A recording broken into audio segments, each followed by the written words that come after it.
Good morning, everybody. Today is Monday, December 22nd, and we are approaching the last couple weeks of the trading year, which is pretty incredible. So no economic data today that's going to impact anything. Short trading week, of course, because of the holidays.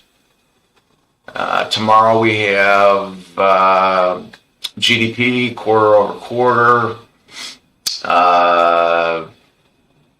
durable goods month over month, and GDP index. What else? Thought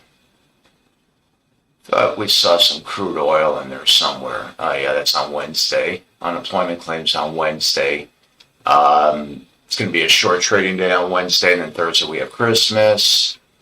And then Friday the markets are going to be open. I think a short trading day on Friday as well. So let's get right into it. So as I went over yesterday, we had a nice day on Friday. We regained levels that we needed to get to hopefully get a rally these last couple of weeks here. So going over the ES, we did regain the 20-day, first we regained the 50-day SMA, and then the 20-day SMA on Friday with some pretty good strength, very promising. And now today we're gapping up here. So this little orange rectangle I have here is a gap up. And what is the gap up? The gap up is the market opening up higher than where it closed. Hey, good morning, Anthony. How you doing, pal?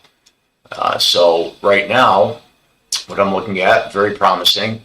Today, my bias is long, of course, for these last couple of weeks. So I am looking for pullback longs. So there's some good levels here that we're looking for to get through. First level right now, if we can get through this weekly high from November 24th, 69.22 is a good level right there. If we can get through that one, then we're going to get to that 69.32, and that's a bigger level right there. 69.32 and a quarter. That's actually the high from 2 weeks ago, Friday. So if we can get through that level, I think we're going to push to 69.63 as our next point. And then if we can get through that one, that weekly high there, we're going to go to 69.88, possibly get to 7,000 before year end, which would be pretty nice. I would not be surprised if we get some pullbacks on the open right now, maybe fill partial of this gap up that we have here, maybe come down to the 68.96 and a half, and hopefully hold that level. We certainly don't want to lose these levels here. If we do lose these levels here, there's a good chance we come down to this 20-day SMA here, sitting at 68.80. And then, of course, if we lost it at 68.80, we're going to come back down here to these lower levels, 68.70, 75. 68.64, based on this push that we are seeing here. I would be surprised if we did get that kind of pullback, unless there's some kind of crazy news that comes out. But it does look like that we are still stepping higher right now towards the year end. But it could be very thin. But you never know. Towards the last couple of weeks, people may be traveling. But last couple of days may be a little crazy. Who knows how people have to adjust their portfolios and how it could impact the overall index.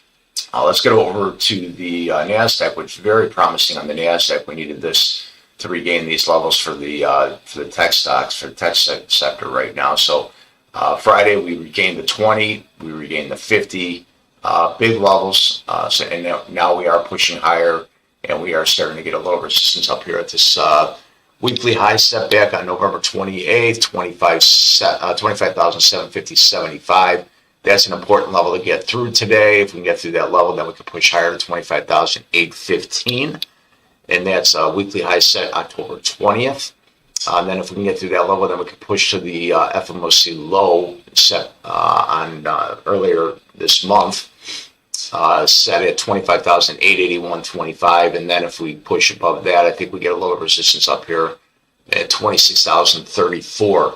That being said, we get a little pullback. Let me see here. I don't know if I drew that. So we have a little gap up here from the close here. I'll draw that line in there.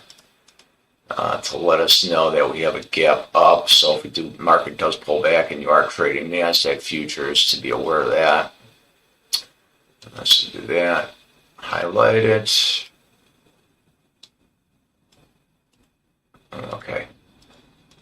So just so you're aware when the market's trading, and if you are, I always like to have this on my screens when I'm trading certain stocks or futures to know that when the markets are coming down. So let's say the market's selling off and I'm short and I see I get back to this level, I know, okay, well, I better be getting on my shorts. Or if I'm not in the market and I'm looking for a level to get long, I'm looking to get long in this area, maybe put my stops below the high set here from November 20th at 25,566. So again, I'm looking for pullback longs today. The market showed some pretty decent strength on Friday. So ideally, if you did get the pullback longs, this would be a good level to get your pullback longs into Friday's close. 25,594.20 would be a good level. 25,566 is a November 20th high. That's when the market kind of took a dump on us, and I think it was all due to Bitcoin having a collapse, that combined with Oracle. So that could be a good level of a break and retest to hold that level if the market did pull back to. So, and then as far as the upside, if we can get through that 25,750.75, we move into the 25,815. And then above that, we test the lows of the 25,881.25 to get through that level. And then we probably get a little resistance up here at the 25,006, 26,034. And so now let's get into Tesla. What I'm looking for on Tesla today, hopefully, if we can get this, I would like to see Tesla open up above the previous all-time high at 488.54. If we open up at 488, above 488.54, I'm going to take a long. If we do not open up above 488.54, I'm going to wait for it to settle down, and I'm going to look for my areas to get long. It's been wicky. It was wicky on Friday morning. On Friday morning, we popped up. I got long. I got stopped out, and then I ended up taking. I waited for more longs. I got long. Had some profits. I thought we were going to go back to break new highs. Had a profitable trade. Turned into a small loser. Waited patiently. Got long in this area right over here. Down in this 477. Got me and my profits. Got out of the trade. But then if I was actually more patient waiting down here for this 474 level where we did not get to, that was actually your ideal long to get long there at 474. But later on in the afternoon, I thought we were going to push to get to those new highs, but it did not happen yet, but maybe this week. So let's get into what I'm looking at for Tesla right now. It did show some good support down in these levels between the 480 and the 482 level. So I'm looking for those levels to hold today. If we do lose those levels, 479.38 is a pretty strong level to hold there. This white regressional trend line is a middle range of it, so you want to hold that. You can see how that held on Friday. So if I fan out here, I'll show you what I'm looking at here. It's a stair step up. It's a beautiful trend line, and it really held that nicely. So if you want to, if the market does pull back into this level, you want to hold this level, and it comes right back in here, this 479.39 level. If Tesla did pull back into that level, you want to hold that. So, but it is, stair stepping higher right now. So my plan for today, if we can open up above that 488.54, is to take it long, and hopefully we can try to push into this 496 level. And then on the flip side of that, let's go to the 15-minute here. I would say probably going to look at this level here. If we lose this 484 level, maybe we push back down into these 480 levels. And then if we lose this 479 and maybe even this 478 level, I think we're going to test this 474 level once again. And then if we lose that 474 level, see this 481 level right here is a nice level that comes back to a nice point of control level that it lines up perfectly with. But like we said, anything can happen with Tesla. You can get a 30-point mover on Tesla in a heartbeat. I mean, look at these days with Tesla. Right here, you think Tesla's going to make new highs. Next day you get a sell-off. Towards the end of the day, you get, you know, a little consolidation here. So we are in this range here between, I would say, 490 to 475, right? So you do have to be careful there. You're in like a $15 range, which is not horrible with Tesla. So you could trade this range. If we get down here to the 474, take your longs. Maybe take your shorts if we do pop up here to the 490 again. So, you know, aside from this 488, you know, maybe a better long would be breaking this 490.86. If we break the 490.86 and hold, then I think we're gonna push towards that 500 level. So let's get into the 5-minute opening range trade and what we are going to do for today.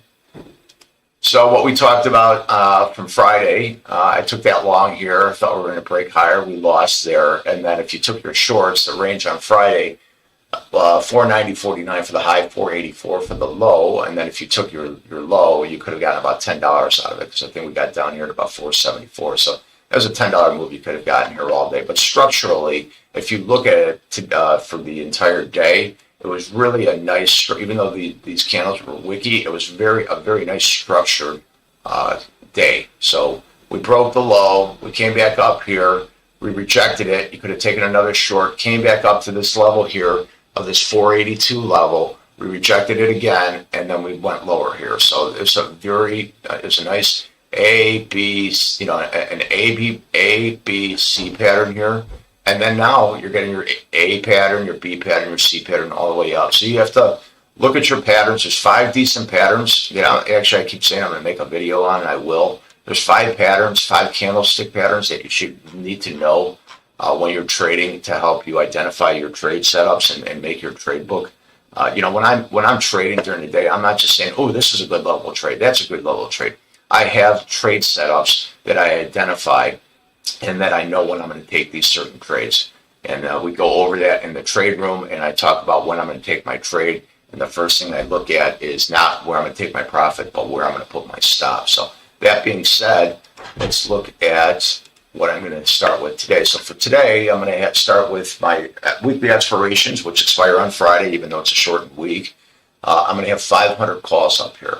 So they closed on Friday. The premium was at $3.55. And I'm going to give a wider range on the put price. So the put price is going to be at $4.65. So actually not really that much of a wider range. So and that premium price closed at $3.90. So again, these premium prices where we closed on Friday. So we closed at $4.83, and we're about $4 higher. So I anticipate this premium price to be a little lower. Not horrible. I think it'll still be in the $3 premium range when it opens up, and this because the premium, because we're higher, this premium I expect it to be a little higher as well. Maybe in the 4s, but by the time the market opens in another 45 minutes, you know, it could open up where it closed. You know, we gapped up. Actually, if I can probably draw that gap up as well, I think it gapped up here. So I'll clean this up. Yeah, it kind of filled here. See these wicky candles, you have to look out for these wicky candles. We've been looking at these in the trade room. These flash wicks, they almost seem like they fill. All right, so you see how that comes down to these certain levels here. So maybe by the time it opens, it comes all the way back down here. And that's probably about right where the market closed. So yeah, actually the market closed right here. So you can see how it comes right back down here, this flash wick. So all that means is there's no volume in there when the trade sets off here. So that's pretty much what I'm going to go with right now. I always forget to say, hit that thumbs up button, like this video, subscribe to the channel if you're new. We're trying to get that subscriber base up to 100. Help me out, people. Click the button there. And also, don't forget, hit the more button down below so you can join the Discord community.